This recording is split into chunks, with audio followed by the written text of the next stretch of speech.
Stop for a moment. Before you say men are evil, ask yourself, what if what you're seeing is something older, deeper, and far more complicated? You have felt it before: the charm, the warmth, the confidence. You tell yourself, this time it's different, and then it isn't. His light turns cold, his words twist.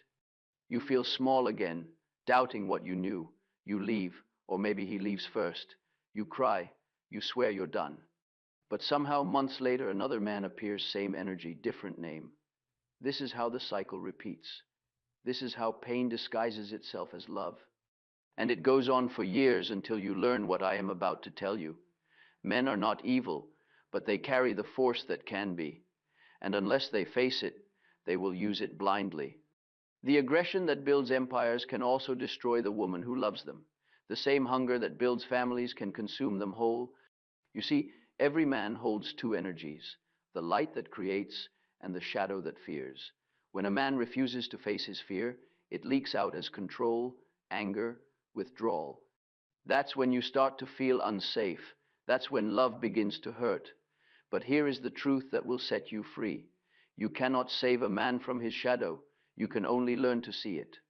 You can learn to tell the difference between a man at war with himself and a man who has made peace with his darkness. Look around your own life. Your friends will see it first. They'll notice you don't chase anymore. You don't beg for answers. You don't romanticize chaos. You listen quietly, nod, and say, no, he's not ready. And they'll look at you differently, with respect, with curiosity. You'll become the calm one at the table, the one who learned. Your mother will see it in your eyes. She'll recognize the peace she never found. She'll realize you broke the pattern she carried, loving men who didn't love themselves. You'll have done what generations before you couldn't. Stop mistaking pain for passion. The men will feel it too. The ones from your past will come back, testing the old spell, but they'll find you different. You won't argue. You won't explain. You'll simply say, I see you. And they'll feel exposed, because for the first time, someone saw beyond their mask. The new men, the conscious ones, will sense your boundaries. They'll feel the strength behind your softness. They'll want to meet you there, in that honest space. Your children, or the ones who will come after you, will inherit your clarity. They'll grow up watching what it looks like when a woman chooses peace over chaos. Your daughter will learn that love should not hurt. Your son will learn that strength is not domination, but awareness. And your future self, she will thank you. She will wake up next to a man who respects her silence, who doesn't need to crush her to feel strong. She will make coffee in peace, not fear. She will look back at the girl you are now and whisper, thank you for seeing the truth before it destroyed us. This is your dream outcome, not fear of men, but freedom from illusion. You stop seeing men as monsters and start seeing them as mirrors. You no longer ask, why did he do this to me? You ask, what in him was I drawn to? And when you answer honestly, the pain loses its grip, because what you understand, you no longer repeat. Listen carefully. You do not need to hate men to protect yourself. You do not need to close your heart to stay safe. You only need to see clearly. Once you understand that every man is fighting his own shadow, you stop personalizing his war. You stop stepping into it. You stop burning for what you did not ignite. And that is where your power begins. Imagine this: you at dinner with friends, glowing, calm. You no longer check your phone for his message. You no longer carry anxiety in your chest. Your laughter is real again. Your world feels lighter. Your ex sees you by chance and cannot recognize you. He feels something in his stomach, not guilt, but loss. He lost the woman who finally learned to see without hate. And you walk away smiling, because you understand that his darkness no longer belongs to you. That's the brutal truth no one wants to hear. Not that men are evil, but that most are asleep, and until they wake, they will hurt those who try to love them. But when you learn to read the shadow, when you choose awareness over reaction, you free yourself from their sleep. You stop fighting. You start observing. And from that moment, your life begins to change. So before you call men evil, pause. Look deeper. Understand what you're truly facing, not the end of love, but the beginning of wisdom. Because once you see the shadow, it can no longer rule you, and that is when you meet not the evil in men, but the greatness hiding behind it. Man stands forever between two fires, the light that seeks to know itself and the darkness that hungers to remain unseen. I have often said that consciousness was born from night, like a fragile flame lifted from a dying ember. The evil of which you speak is not some foreign invader, it is the other half of our own divine inheritance. In every man, the same power that builds the temple can shatter it in one blow. When primitive man first struck flint against stone, the spark that leapt forth was both light and weapon. In that instant, he discovered his God and his demon. The myth of Cain and Abel repeats this secret. The hands that till the earth also raise the club. The shadow of Cain is not the devil, but the darkness of God reflected in the human face. Civilization itself is the scar left by the struggle between these two brothers within our soul. Every achievement of man bears the mark of this wound. The Tower of Babel, the pyramids, the cathedrals, all are cries toward heaven, built upon the bones of the earth. The will that reaches upward must draw its strength from the same soil that swallows the dead. Thus, creation and destruction are not opposites but twins, born of one mother, necessity. If I say that evil is a part of man, I do not justify it, I merely state a psychological fact. The psyche is not moral, it is fertile. Its energies are indifferent until consciousness gives them form. The divine and the demonic spring from the same root. The question is never whether we possess evil, but whether we recognize it before it acts in our name. Primitive myth understood this more deeply than modern man. The gods of antiquity were never wholly good. They were living symbols of the totality of nature. Zeus was both protector and seducer, Ares both defender and destroyer. Only when man lost contact with his inner gods did he divide heaven and hell into separate kingdoms. By rejecting the darkness of the gods, he banished half his own soul. The human being who calls another evil without reflection merely projects what he dares not see within himself. The devil is a displaced image of our rejected instincts. When Christianity cast Lucifer from heaven, it also drove half of human nature underground. The serpent was not slain, it was hidden, coiling now in the depths of the unconscious, awaiting recognition. To the modern mind, evil seems external, sociological, political, yet the real battleground lies within the heart. The wars of nations are but enlargements of the conflicts of individuals who have failed to master themselves. The tyrant and the murderer are not alien species, they are men whose shadows have seized the throne of their soul. Evil is not destroyed by moral outrage, for outrage itself often hides the same violence it condemns. What is unconscious in one man will always reappear in another, until it becomes known. Thus, each generation inherits the unfinished work of the last. The sins of the fathers are not punishments from without, but psychic debts passed through the blood. In my work, I have seen how easily man's goodness turns cruel when it seeks to impose itself upon others. The savior complex is a disguise for domination. He who would redeem humanity without first redeeming his own shadow becomes its oppressor. The inquisitor and the reformer are born of the same unacknowledged fire. Evil, therefore, is not the opposite of good, but its condition. Without the possibility of error, goodness would have no meaning. It is the friction of opposites that generates the spark of consciousness. The devil, so to speak, is God's instrument for awakening man. If the divine light shines too purely, it blinds. The shadow gives it contour and depth. Consider the alchemists, those secret philosophers of transformation. They spoke of the nigredo, the blackening of matter before the gold could appear. In that darkness lay the prima materia, the raw soul of man. Only through corruption could it be redeemed. Likewise, the psyche must descend into its own impurity before it can be made whole. The refusal of this descent is what makes men dangerous. Every man fears his own depths, for there he senses the animal, the ancient one who kills without remorse, yet that same instinct preserves life when reason hesitates. To cut oneself off from instinct is to become sterile. To be possessed by it is to become a beast. Consciousness is the narrow path between these abysses. Evil arises when that path is lost. When I have said that man must make friends with his shadow, people recoil as though I had invited them to sin. But what I mean is simply that we must accept our total nature. One does not become good by denying evil, but by confronting it until it serves a higher aim. The man who knows his darkness stands nearer to the light than he who calls himself pure. The brutal truth, then, is not that men are evil, but that they are divided. Half of their being walks in sunlight, the other half gropes through night. As long as they imagine the night belongs only to others, they remain slaves of it. To call men evil is easier than to see that the same abyss waits within ourselves. Thus begins the journey, from condemnation to knowledge, from fear to understanding. The first step toward consciousness is not goodness, but honesty. For only he who admits the serpent in his garden can learn to transform its poison into medicine. What we do not face within will return to us from without, wearing the faces we despise. And so I say, before you speak of evil, look inward. The monster you fear is not at the gate, but in the mirror. Yet within that same mirror gleams the spark of divinity that gave rise to both angel and demon. Between them stands man trembling, creative, responsible, the child of a God who hides himself in darkness, that we might learn to bring forth light. From the beginning, man has clothed himself not only with fabric, but with illusion. The persona, that carefully woven mask, was born when the tribe first demanded harmony and obedience.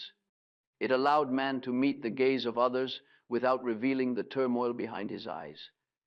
Yet what the mask conceals does not vanish. It merely retreats into the cavern of the soul, gathering power in silence. I have called this hidden twin the shadow.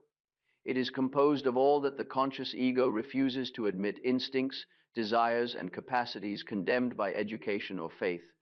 It is not merely evil, though it contains the possibility of evil in its raw, undifferentiated force. The shadow is the dark brother of the persona, the one who speaks the truth when the mask lies. Without him, man's virtue becomes hypocrisy, and his light a form of blindness. Every civilization cultivates a certain ideal of manhood, and with each ideal arises an equal and opposite repression. The warrior must deny his tenderness, the priest must deny his desire, the scholar must deny his doubt. Thus, every social virtue throws a shadow behind it, and this shadow grows in proportion to the brightness of the collective ideal. The man who tries to be wholly good soon discovers in dreams a figure who mocks him, steals from him, and whispers obscenities in his sleep. In the language of dreams, the shadow appears as the stranger, the murderer, the dark animal. He follows us through the corridors of the night, carrying the deeds we refuse to remember. Often he bears our own face, but distorted as if seen in rippled water. To reject him is to reject part of our humanity. For he is not our enemy, he is the custodian of the instinctive life that consciousness disowns. The alchemists portrayed this stage of transformation as the nigredo, the blackening of matter. The king, symbol of consciousness, was dissolved and devoured by darkness. In psychological terms, this is the moment when the ego recognizes its inadequacy, when pride yields to humility before the magnitude of the unconscious. The encounter with the shadow is the first descent, the necessary corruption before renewal. Modern man avoids this descent by moral posturing. He declares himself enlightened, rational, civilized, yet his cities seethe with violence, and his relationships are poisoned by fear. He blames society, politics, or woman, never realizing that he himself is the vessel of chaos. He has not met his own shadow, therefore it governs him from below. The wars of the world are his dreams made visible. The shadow's nature is paradoxical. It is both personal and collective. In one man it appears as cruelty, in another, cowardice, in a nation, as tyranny or fanaticism. Yet behind every mask of evil lies the same unaccepted truth, that man is not what he imagines himself to be. The unconscious holds not only the animal past, but also the potential future. To know the shadow is to reclaim that energy for creative life. It is tempting to believe that moral instruction can cure this darkness, but morality, when imposed from without, strengthens the very thing it condemns. The forbidden becomes alluring precisely because it is forbidden. Only when man accepts the presence of the shadow within himself does he cease to be its slave. To confess one's darkness is not to indulge it, but to illuminate it. I have seen in analysis that those who repress aggression often become its victims. Their politeness conceals resentment, their gentleness breeds secret rage. When this repressed energy erupts, it blindsides them with acts they later call uncharacteristic. But there is nothing uncharacteristic about the shadow. It is the truth of character the ego refuses to see. What we call evil deeds are often unconscious attempts at wholeness. To confront the shadow requires courage greater than that of battle. One must endure the humiliation of discovering one's own pettiness and deceit. Yet this recognition brings liberation. The man who knows his own capacity for cruelty becomes less cruel, for he can no longer project it upon others. The tyrant within must be known before the tyrant without can be resisted. In dreams of confrontation, one often finds oneself wrestling with a dark opponent. This struggle echoes Jacob's fight with the angel through the night until dawn. When the sun rose, Jacob was wounded and blessed wounded, because no one wrestles with the divine darkness unscathed, blessed because he had seen God face to face and lived. So it is with the man who meets his shadow. His ego limps, but his spirit grows. If woman suffers from the blindness of men, it is because they have not yet faced this darkness. A man who cannot own his shadow will make his partner carry it. His unacknowledged fears appear as her instability, his unspoken desires as her shame. He will call her irrational while secretly drowning in his own chaos. Until he turns inward, every relationship will repeat the same tragedy. Thus, the birth of the shadow marks the beginning of moral consciousness. It is the awakening of self-knowledge through pain. The man who sees his own evil is no longer possessed by it. He becomes capable of choice, and choice is the essence of freedom. The path ahead will not be easy, for the shadow is only the first gate. Beyond it lies the deeper mystery, the anima, the soul itself, which mirrors to man not only his darkness, but the lost image of his wholeness. When man first gazed upon woman, he believed he saw another being. Yet what he truly saw was the reflection of his own soul. In her eyes, he encountered the mystery of his inner world, the part of himself that felt, that dreamed, that suffered. Thus began both love and confusion, for he mistook the mirror for the thing reflected. He sought in woman the soul he had lost. I have called this inner feminine image the anima. She is not woman herself, but the eternal counterpart within man's unconscious. She appears in dreams as the beloved, the temptress, the mother, or the wise guide. Sometimes she blesses, sometimes she destroys. In every man she takes a different face, yet her essence is the same. She mediates between consciousness and the depths, whispering truths that reason cannot utter. When a man does not know his anima, he projects her upon the women he loves. He does not see them as they are, but as vessels of his longing. The adored woman becomes radiant with meaning that does not belong to her.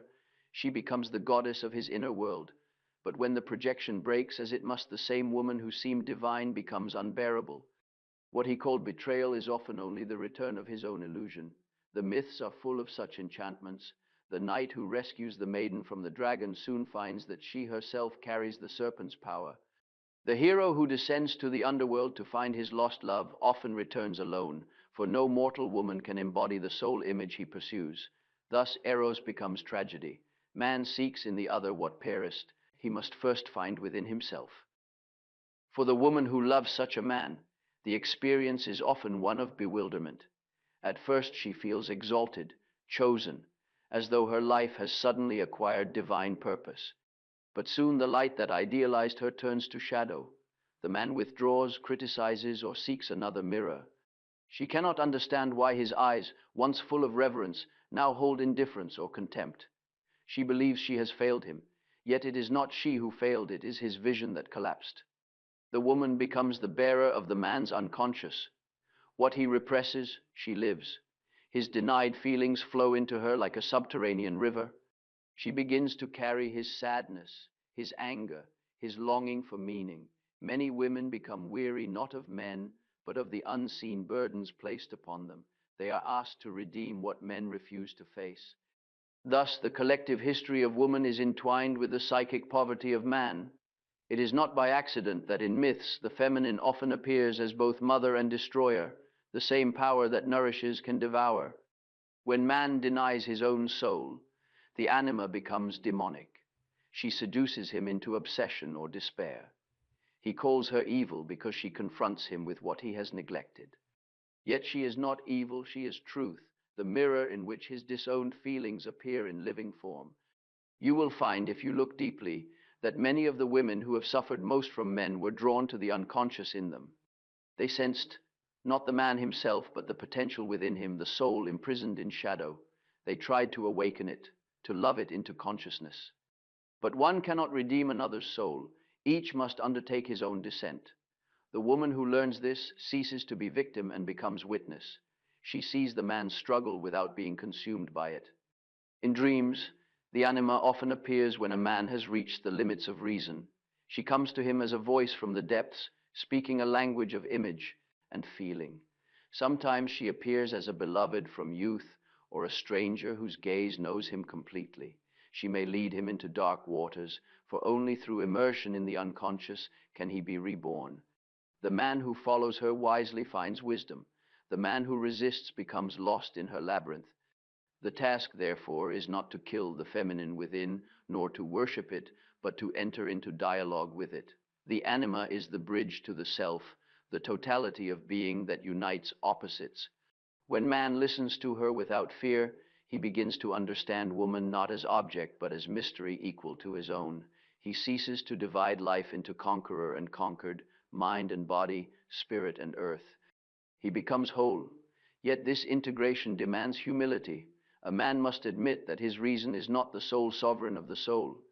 He must learn the language of feeling, intuition, and symbol, the very qualities he once despised as feminine. Only then can he meet woman as partner rather than projection. The union of the sexes begins not in the bed but in the psyche, where the opposites seek reconciliation. So long as man refuses to know his inner woman, he will make real women suffer her fate. He will bind them with his unfulfilled longing and call it love. But when he dares to face her within himself, her moods, her wisdom, her wounds, he releases woman from the burden of his unconscious. She becomes free to be herself, and he becomes capable of genuine love. In this way, the relationship between man and woman becomes an alchemical vessel for transformation. Each reflects to the other the hidden aspect of the soul. Through their meeting, the gods within are revealed, and the ancient battle between spirit and matter begins to heal. Woman is not the enemy of man's evolution. She is its mirror and its muse. Only through her image does he see the depths from which his light must rise. There is in every man a fire that both sustains and threatens him. The ancients called it libido, the living stream that moves through all creation. It is the same force that stirs the seed in the soil and the thought in the mind. In its purest form, it is divine energy, yet when confined by ignorance, it becomes destructive. What we call aggression, lust, ambition, these are not foreign to man, but the raw materials of his transformation. From this fire arise the empires and the wars, the symphonies and the crimes. When directed outward without reflection, it conquers. When turned inward, it refines. Civilization itself is a monument to this ambiguous power. One need only look at the soaring cathedral and the burning pyre beside it to understand that the same flame built both. Creation and destruction are brothers bound by the same heart. In the alchemical texts, this paradox is embodied in the image of the philosophical fire, that which consumes the base metal so that gold might emerge. The adept knew that without heat, nothing changes. Likewise, the psyche must endure its own combustion before it can be renewed. Man's passions are not to be extinguished, but transmuted, for what is denied in the name of virtue will return as vice. The fire does not die when ignored, it smolders beneath the threshold, waiting for the smallest breath of desire to blaze again. Modern man, proud of his reason, believes he has tamed this energy through laws and moral codes. Yet beneath the polished surface of his civilization, the ancient volcano still murmurs. His machines amplify his desires, his wars reveal his God complex, his love affairs conceal his hunger for power. He builds cities of light, but fills them with restless souls who cannot sleep. He mistakes control for mastery, not knowing that to dominate energy is to be ruled by it. The masculine principle, active, penetrative, striving, was once sacred. In the mythic age, it represented the sun that gives life to the earth. But when divorced from the feminine principle of receptivity and didrist, reflection, it becomes sterile and cruel. The god of war replaces the god of fertility, and man becomes the priest of his own aggression. The same strength that should protect begins to oppress. The same desire that should unite begins to devour. I have seen in my patients how easily passion turns to violence when it lacks consciousness. The man who cannot bear the tension of his own longing will seek to discharge it through domination. He imagines he loves, yet what he loves is the reflection of his own power. The woman becomes the battlefield, where his unintegrated energy collides with his fear. When the flame of life is not honored as sacred, it becomes the torch of destruction. The transformation of this energy requires not repression, but reverence. The alchemist did not pour out his materials in disgust. He tended them with patience, heating, cooling, distilling, until the hidden spirit revealed itself. So too must man treat his instincts not as enemies, but as elements awaiting purification. To feel anger is not sin, to be possessed by it is. To desire is not shame, to mistake desire for love is ignorance. Between suppression and indulgence lies the royal art of transmutation. True courage is not the conquest of others, but the endurance of one's own fire without acting it out blindly. When man learns to suffer his energy, it becomes light. When he flees from it, it becomes shadow. The hero's task is not to slay the dragon, but to free the treasure it guards. For the dragon is none other than the primal force of life, twisted by fear. Its fire is poison to the unready, but medicine to the conscious. In dreams, this transformation is shown through images of heat and union. The furnace, the sun, the wedding of opposites. A man may dream he is burned or melted, and though he wakes in terror, his psyche has begun its renewal. The old structure of the ego must be softened so that new form may emerge. Without this inner death, there can be no rebirth. Without fire, no gold. The wound and the healing are one. The same energy that drives man to conquest can, when made conscious, become devotion. What once sought to dominate begins to serve. The warrior who has known his own cruelty becomes the guardian of peace. The lover who has faced his own lust learns tenderness. It is not by denial, but by awareness, that passion finds its right expression. The soul does not demand purity, but wholeness. Thus, every wound inflicted by the misuse of power conceals a lesson. The aggressor, if he reflects, discovers that he has harmed himself. The victim, if she endures consciously, becomes wiser than the one who struck her. The psyche wastes nothing. Its alchemy transforms even suffering into knowledge. The fire that once burned the house becomes the hearth. You may say, but this is too cruel, too slow. Yes, the work of transformation is not for the impatient. The metals of the soul resist refinement. Yet I have seen the miracle occur in the humblest lives, where rage turned to creativity, where shame turned to compassion. The same force that once wounded became the source of healing. In this paradox lies the secret of all growth. What destroys also redeems. When man understands this, he ceases to fear his own power. He no longer hides from his instincts, nor worships them. He walks beside them as companions, aware that without them he would not be alive. The divine and the demonic become two faces of the same mystery. The task is not to choose between them, but to reconcile them in consciousness. In the poison lies the medicine, said the alchemists. To them, this was not metaphor, but revelation. What we despise in ourselves holds the key to our liberation. The energy that wounds us can also heal, if we dare to face it.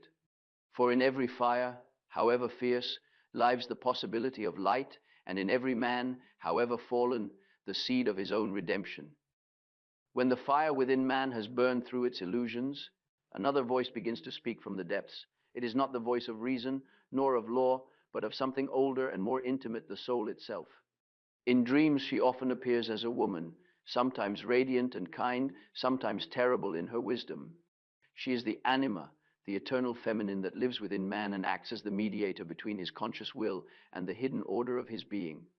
At first, she seems an intruder, for she speaks a language foreign to his intellect. Where he seeks clarity, she offers paradox. Where he demands certainty, she answers with symbol. Yet in her contradictions lies truth. She does not argue, she reveals. She whispers through dreams, through sudden moods, through the faint unease that unsettles a complacent mind. She judges not by law, but by necessity, for she knows what the ego cannot, that the soul must become whole, whatever the cost to man's pride. When man refuses her, she becomes his tormentor. She appears in his fantasies as the seductress who unmans him, the witch who ensnares him in her web. He blames woman for his confusion, not seeing that the true enchantress lives within. She punishes him not for sin, but for blindness. Every betrayal he suffers at the hands of the outer feminine mirrors his betrayal of the inner one. Thus, the anima's judgment is merciless only to ignorance. In the alchemical writings, this encounter was called conjunctio oppositorum, the sacred union of king and queen.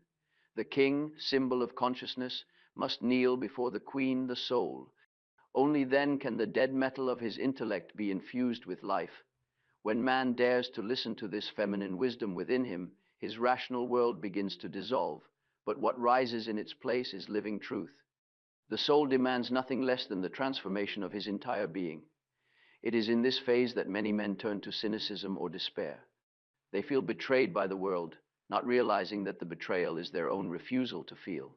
They try to drown the voice of the soul in work, in pleasure, in righteousness, yet she persists, speaking through failure, through loneliness, through the sudden emptiness that follows triumph. The greater the resistance, the sharper her judgment. The man who flees her becomes haunted by her. The one who listens begins to understand life's meaning. Dreams of this stage often show the anima as guide or prophetess, a woman who appears in a moment of crisis, bearing insight that reason cannot produce. She may lead the dreamer into darkness, for her wisdom is not of the light, but of the whole. The ego calls it dangerous because it threatens to dissolve its boundaries. But to follow her is to descend into the secret chambers of the heart, where opposites unite and the self begins to form. I have observed that when this voice awakens in a man, his relationships with real women also change. He no longer demands that they carry his soul for him. He begins to see them as individuals rather than projections. His love deepens not because he idealizes, but because he perceives. He can meet woman as she is, and in that meeting both are freed from illusion. The anima's judgment thus becomes grace, for through her, man learns to love without possession. Yet her mercy is not softness. She tests him through loss, through the crumbling of his certainties. She will strip him of his false identities until only essence remains. The man who endures this process emerges with eyes that see beyond appearance. He understands that the soul does not belong to him, he belongs to it.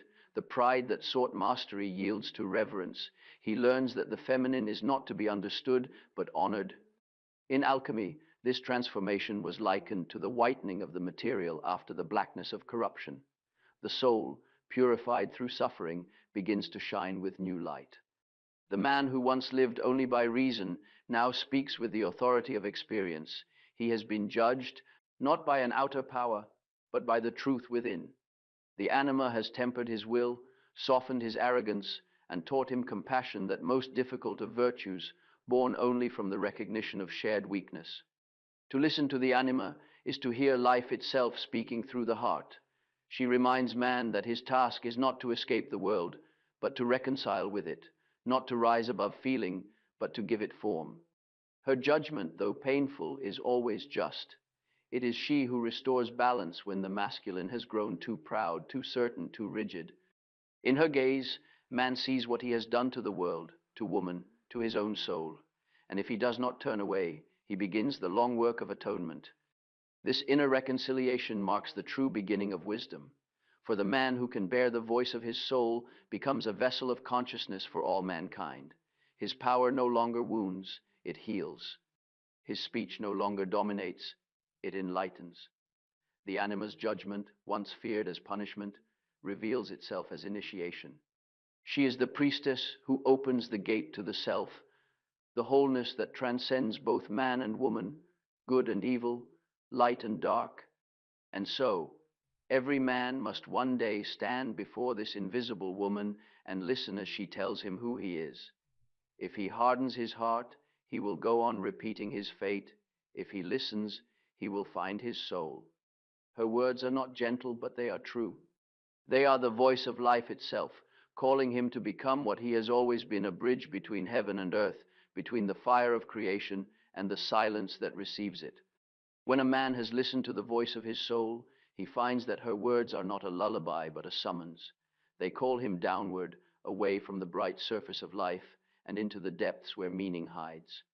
This descent is dreaded by all who cling to certainty, for it leads through the dissolution of everything familiar. Yet without it there can be no transformation. As the seed must fall into darkness before it can live again, so must the soul enter its own underworld. The ancients understood this path. They told of Orpheus descending to reclaim his beloved, of Christ harrowing the pit, of Odysseus wandering through the realm of the dead. These are not tales of geography, but of psychology. They describe the moment when consciousness, having exhausted its triumphs, turns inward to face what it has forgotten. The underworld is not beneath the earth, but beneath the ego, where all that has been repressed lies waiting for recognition. The man who begins this descent often believes he is losing his mind. His values crumble, his ambitions fade into dust. What once filled him with pride now seems hollow.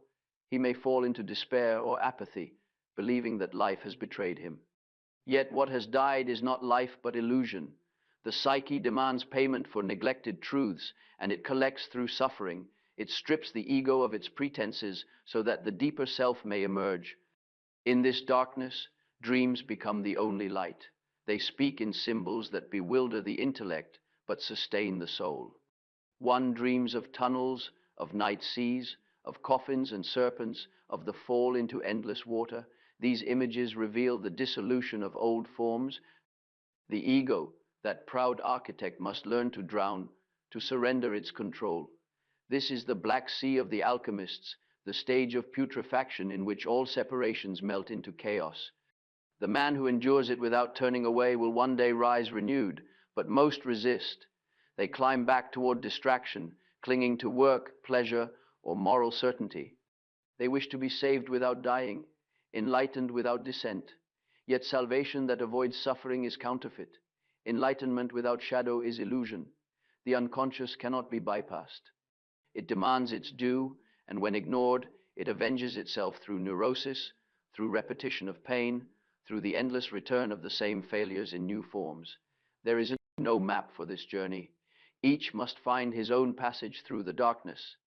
But there are signs: the appearance of forgotten memories, the reawakening of childhood fears, the sudden confrontation with mortality. The man who once thought himself above emotion now weeps without knowing why. The skeptic begins to dream of gods. The underworld is not punishment, it is the laboratory of the soul, where the opposites meet to be reconciled. The greatest danger in this stage is despair. The ego, stripped of its illusions, feels abandoned by all meaning. It cries out to the heavens and hears only silence. But this silence is sacred. It is the womb of renewal. In that emptiness, the self begins to stir. Like the hidden seed, it waits for the moment when the old husk is soft enough to break. Those who can endure the void without filling it prematurely with new dogmas find that it gives birth to a wisdom beyond understanding. The alchemist said, "Visita interiora terrae rectificando invenis occultum lapidem." Visit the interior of the earth, and by rectifying, you will find the hidden stone. The stone is the self, the indestructible center of being, but it can be found only in the depths after the dismemberment of the ego. The descent is not a fall into sin, but a pilgrimage toward wholeness. What is torn apart must be gathered anew, not by will, but by grace. In this darkness, the shadow no longer appears as enemy, but as companion. The man learns that his fears are guides in disguise, his guilt a call to consciousness. Even his evil has meaning, for it reveals what is unlived and thus unloved within him. The underworld is the place where opposites converse, where the devil himself becomes a teacher. To meet him without hatred is to reclaim the lost half of the divine image. Out of this dialogue arises a new humility. The man who returns from the depths no longer boasts of knowledge. He knows the limits of his light. He walks more softly, speaks more carefully, loves more quietly. His laughter carries the memory of tears. The descent has taught him that the soul's growth is not upward like the flame, but inward like the roots that hold the tree. Only the rooted can reach the heavens without falling.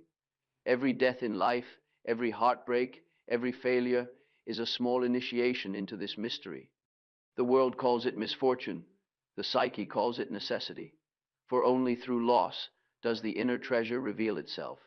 The underworld is not the end of the path, but its turning point. There, in the tomb of defeat, The man finds the seed of his immortality, the self that neither life nor death can destroy. When he emerges, he carries something invisible yet palpable, a quiet gravity, a presence that others feel but cannot name. He has seen the night and learned that it is not empty. He has met his own nothingness and discovered that within it burns an eternal spark. The descent into the underworld is thus not a fall from grace, but a return to it. For grace is not given from above, it rises from below, like the sun reborn at dawn after the longest night. After the descent, when the soul has wandered through its night and the illusions have fallen away, a strange stillness comes. The man who once cried for rescue now begins to hear a quieter voice, not that of gods or demons, but of his own conscience newly awakened. He senses that the darkness he feared was not punishment from without, but blindness from within. In that recognition, responsibility is born, the sacred awareness that what he has suffered, he has also created. Responsibility is not guilt. Guilt is the torment of the ego clinging to its wounds. Responsibility is the acceptance of participation in life's totality. The man who awakens to it no longer says, "I am the victim of fate," but "I am the vessel through which fate acts." He sees that every evil he condemned in others was a seed in his own garden, waiting for light. This seeing does not humiliate, it humanizes. For to recognize one's darkness is to take part in the world's redemption. The alchemists spoke of rectificatio, the correction of the work after its dissolution. The blackened matter, purified by fire, must be gathered and formed anew. So it is with the psyche. After the descent, man must reorder his life under the guidance of his inner truth. He learns to distinguish between the voice of the ego, which demands power, and the voice of the self, which asks only for wholeness. The first shouts, the second whispers, but its whisper carries eternity. To assume responsibility for one's shadow is to cease dividing the world into saints and sinners. The man who knows his own cruelty can forgive another's. The one who has faced his cowardice ceases to despise the weak. Compassion arises not from moral superiority, but from shared imperfection. Thus, moral maturity is born not of purity, but of integration. He who has passed through hell does not preach, he listens. Yet responsibility is not the end of the journey, it is the beginning of conscious life. To live responsibly is to live in dialogue with the unconscious, acknowledging that every act, thought, and emotion carries consequence. The man who understands this no longer seeks to escape the opposites. He endures their tension, knowing that through it consciousness expands. He does not flee conflict, for he has learned that peace without struggle is stagnation. In dreams of this stage, one often finds images of reconciliation, the lion lying with the lamb, the broken vessel restored, the wound transformed into a fountain. These are symbols of the psyche's healing. They show that what was divided begins to unite, not by suppression but by understanding. Evil loses its fascination because it is no longer foreign. It becomes recognized as energy misplaced, longing for its rightful purpose. Such a man no longer seeks perfection, he seeks authenticity. He no longer asks, "Am I good?" but "Am I whole?" His ethics cease to be commandments and become experience. He obeys not an external law, but an inner necessity, as the tree grows toward the sun. When he errs, he does not excuse himself, for he knows that error is the price of life. Responsibility also means relinquishing projection. The world is filled with men who curse the times, the state, or the opposite sex, believing that by naming evil elsewhere they have purified themselves. But the true work begins only when the finger turns inward. The tyrant of history and the tyrant of the psyche are one and the same force, the will to power unilluminated by awareness. The man who rules others because he cannot govern himself perpetuates the ancient curse of Adam, to blame woman, to blame God, to blame the serpent, rather than to see the serpent coiled within his own breast. To awaken responsibility is to meet the self, that inner center, which embraces both opposites and holds them in creative tension. It is not the ego's invention, but its master. The self demands that man participate in life's total process, light and dark alike. It asks him to become a conscious instrument of evolution, not through conquest, but through understanding.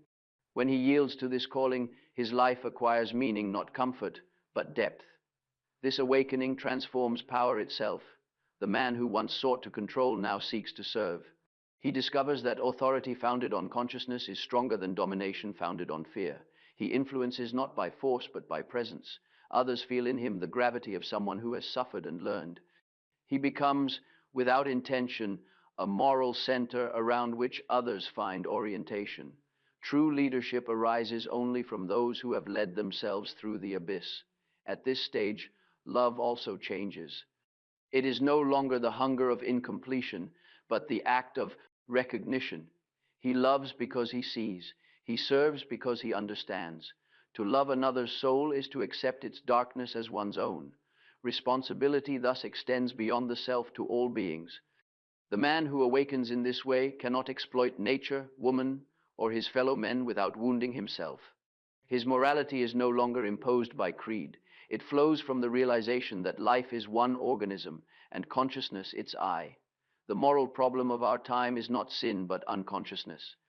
Technology multiplies man's power while his wisdom lags behind. He seeks to master the atom yet cannot master his own rage. Responsibility must therefore become collective. Each individual must carry his portion of the world's shadow. To see one's complicity in suffering is not weakness but initiation. Only then can humanity rise from mechanical progress to spiritual maturity. When a man has awakened to responsibility, he no longer fears his shadow, for it has become his teacher. He knows that within his smallest faults lie the same forces that move empires. He walks humbly, aware that every choice shapes the unseen balance of the whole. Such a man no longer asks for salvation, he becomes an instrument of it. Through him, the unconscious gains a voice, and life becomes self-aware. Thus, the awakening of responsibility is the sunrise after the long night. It is not triumph, but clarity. The man stands between heaven and earth, conscious that he belongs to both. His task is to hold them together through his living, his suffering, his understanding. For only the man who has accepted his darkness can truly bear the light, and only he who has known evil can choose the good. After man has faced his darkness and accepted responsibility for his own soul, a new question arises. What now? The old dualities that once ruled him, light and dark, male and female, spirit and matter, no longer oppose each other with the same ferocity. Something within begins to long for reconciliation, for unity. This longing is not romantic. It is archetypal. It is the call of the self, that central mystery in which all opposites are destined to meet and transfigure one another. The ancients called this moment the conjunctio, the sacred marriage of king and queen, of Sol and Luna. In the alchemical vessel, they embraced and gave birth to the divine child, the filius philosophorum, symbol of the integrated self. This image represents not a physical act, but a psychic union, the joining of the conscious and the unconscious, of intellect and instinct, of man and his lost soul. What was once fragmented begins to form a circle. But such unity cannot be forced. The opposites must first be fully known and endured. A man cannot unite with the feminine within if he despises weakness. He cannot unite with the shadow if he still denies his own evil. The alchemist knew that to hasten the work was to ruin it.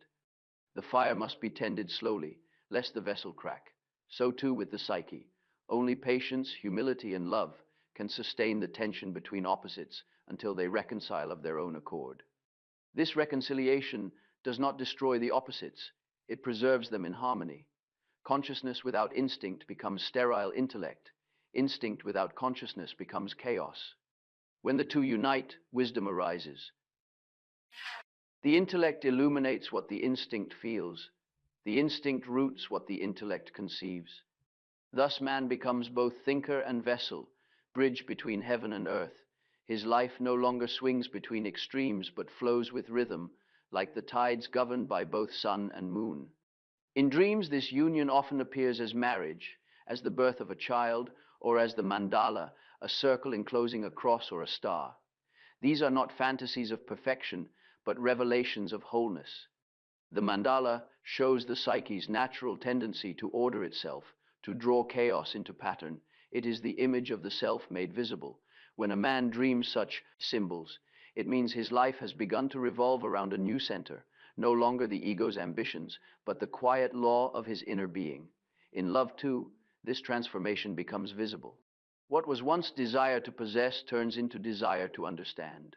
The lover ceases to demand, and instead he listens. He discovers that love is not the merging of two incomplete beings, but the dialogue of two complete souls. Each mirrors the other's divinity and darkness without judgment. The woman is no longer idol or enemy. She becomes partner in the alchemical work. Between them, the eternal opposites play their cosmic drama, and through them, the world becomes conscious of itself. This is also the reconciliation of good and evil. The man who has known his shadow can no longer cling to the illusion of moral purity. He sees that light owes its brilliance to the darkness it illumines. Evil is not annihilated but transformed into energy serving life. As long as evil remains unconscious, it works against us. When recognized, it works through us toward integration. Thus, redemption is not escape from sin, but the conscious inclusion of it in the pattern of meaning. Religion has often separated these opposites, placing God in heaven and the devil in hell, as if the cosmos itself were divided. But psychologically, such division cannot last. The psyche demands totality. It knows that the divine and the demonic spring from the same root, the creative principle that seeks expression in every soul. When man becomes conscious of this truth, his faith deepens into experience. He ceases to worship God as distant and begins to live the divine as reality within. Yet the union of opposites is not a permanent state of bliss. It is a living tension, like the pull of gravity between stars. Consciousness must constantly renew this balance through awareness. Each day the opposites threaten to separate again, and each day they must be reconciled through attention and humility.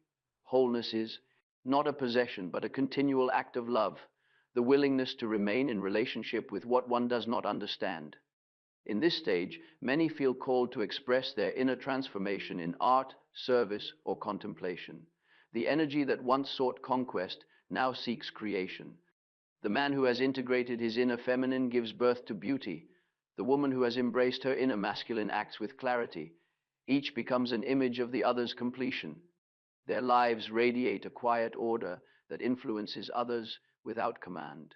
This is how consciousness spreads, one soul at a time, through the lived reality of integration. The symbol of the mandala embodies this culmination. Within its circle, all opposites are contained: fire and water, male and female, death and rebirth. It is the pattern of the cosmos reflected in the human soul.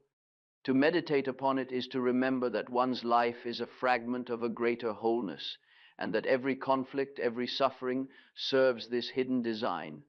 The individual becomes aware that his personal drama participates in the eternal drama of creation. At last, he sees that the goal was never perfection, but unity.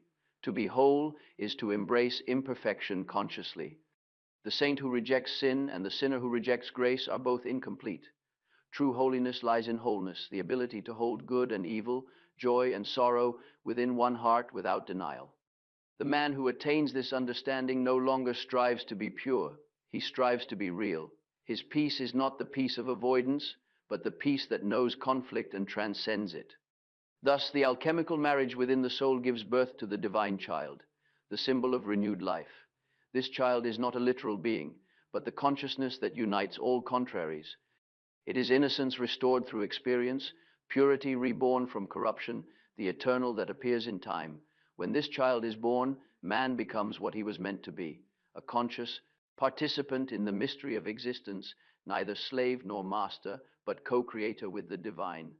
When the opposites within man have at last found their rhythm, when light no longer denies darkness and love no longer fears its shadow, a deeper mystery unfolds, the redemption of evil itself. For evil is not abolished by punishment or escape, but by understanding. What has been separated by fear must be brought together in consciousness.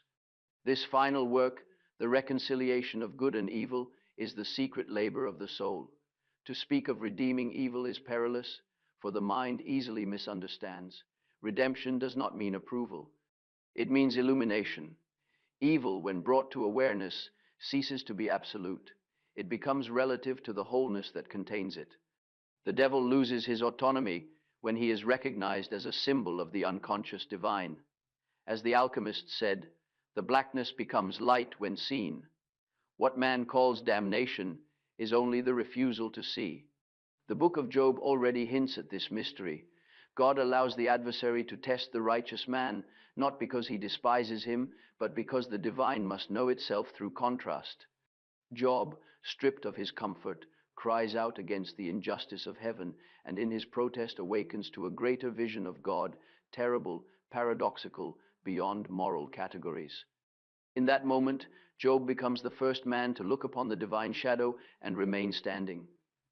Through his suffering, God himself becomes more conscious.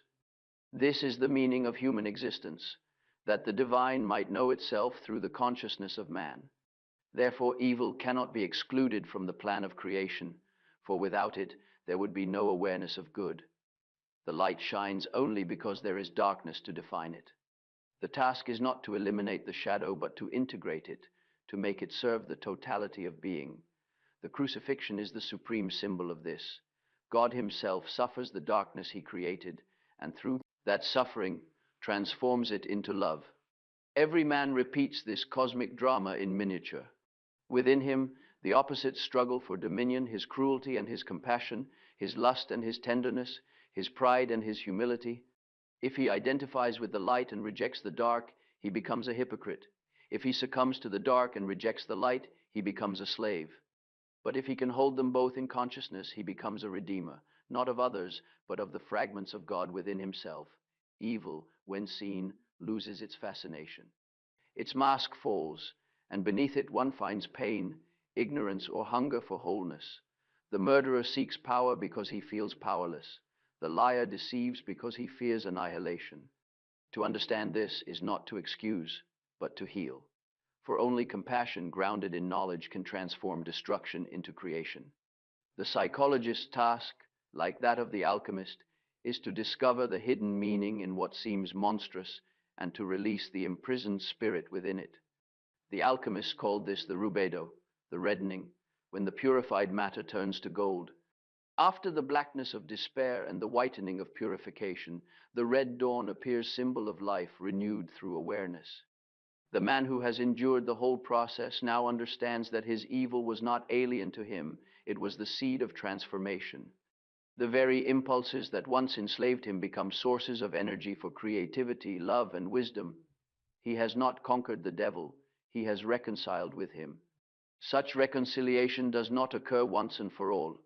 It is a living process, renewed daily through consciousness. Each time hatred is recognized as fear, envy as longing, pride as woundedness, a little more of the shadow is redeemed. Evil does not disappear, it becomes transparent, a window through which the light shines. The world itself is transformed when even a few individuals carry this awareness, for consciousness radiates outward like warmth from a flame. To redeem evil is also to release woman from the curse projected upon her. For ages, man has made her the vessel of his own sin, calling her temptress, witch, or deceiver. Now he sees that what he condemned was his own denied desire, his fear of the soul's power. When he withdraws that projection, woman stands free, no longer burdened by his unconscious guilt. And she, in turn, releases him from the need to atone through suffering. Between them arises a new love, not idealized, not innocent, but conscious, born of shared humanity. This new relationship is a microcosm of the redeemed world. It is no longer built on domination or sacrifice, but on mutual recognition. Each sees in the other the divine made visible through imperfection. They do not seek salvation from one another, but find it together in the ongoing work of awareness. Love becomes not possession, but participation in the eternal mystery of transformation. Such love is the highest form of knowledge, for it sees truth without judgment and embraces it without fear. When man reaches this stage, he no longer divides the cosmos into sacred and profane, light and dark, heaven and hell. He perceives unity behind all appearance. He sees that every act of destruction hides the seed of creation, and every birth contains the shadow of death. Life and death, good and evil, are waves on the same ocean. To know this is not to become indifferent, but to live with reverence for all that exists, knowing that each thing serves the unfolding of the whole. In the language of the soul, this is called individuation, the realization of the self as the union of all opposites. The self is both crucifix and resurrection, serpent and dove, chaos, and cosmos. It contains all that has been rejected and all that has been exalted. To live from this center is to participate in the redemption of the world, for through consciousness, the divine becomes aware of itself. The task is endless, as creation itself is. Endless. Thus, the final mystery reveals itself. Evil is not overcome by denial, but by inclusion. The shadow, once feared as enemy, becomes ally. Darkness becomes the womb of light. Suffering becomes wisdom. Man, once split between God and devil, discovers that both dwell within him as aspects of the same unfathomable source. In recognizing this, he fulfills the purpose of existence, to bring light to matter, awareness to instinct, love to fear. And when he dies, the work does not end.